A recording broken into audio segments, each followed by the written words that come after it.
25 বছর বয়সী জার্মান মানবাধিকার কর্মী আন্না লিটকে গত বছর গাজার উদ্দেশ্যে মানবিক সহায়তা বহনকারী একটি আন্তর্জাতিক দল ফ্লোটিলায় যোগ দেন। লিটকের দাবি, গত 8 অক্টোবর আন্তর্জাতিক জলসীমা থেকে ইসরায়েলি বাহিনী তাদের নৌযান জব্দ করে। এরপর তাকে ইসরায়েলে নিয়ে 5 দিন আটক রাখা হয়। গার্ডিয়ানকে দেয়া সাক্ষাৎকারে তিনি অভিযোগ করেন, আটক থাকার সময় তাকে 3বার সম্পূর্ণ বিবস্ত্র করে তল্লাশি চালানো হয়। তৃতীয়বার কয়েকজন নারী কারারক্ষী তাকে হাঁটু গেড়ে বসতে বাধ্য করেন।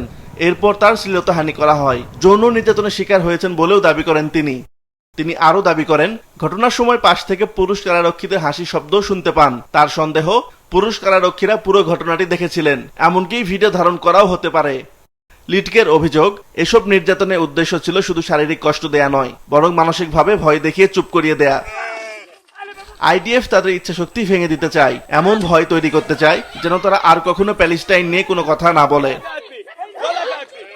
এদিকে মানবাধিকার সংস্থাগুলো বলছে, ইসরায়েলি কারাগারে বন্দীদের উপর নির্যাতন ও শ্লীলতাহানির অভিযোগ নতুন নয়, তবে প্রতিটি অভিযোগ নিরপেক্ষ ও স্বচ্ছভাবে তদন্ত করা উচিত। এদিকে ইসরায়েল বরাবরই বলে আসছে, তাদের নিরাপত্তা বাহিনী আন্তর্জাতিক আইন মেনে কাজ করে, তবে অতীতেও এ ধরনের অনেক অভিযোগ তারা অস্বীকার করেছে। গাজা যুদ্ধের পাশাপাশি এবার বন্দীদের মানবাধিকার নিয়েও আন্তর্জাতিক অঙ্গনে নতুন বিতর্ক শুরু হয়েছে। আন্না লিটকের অভিযোগের সত্যতা নিয়ে নিরপেক্ষ তদন্তের দাবি জানিয়েছেন মানবাধিকার কর্মীরা। আসিফ আল আমিন, মাছরাঙা নিউজ ডেস্ক।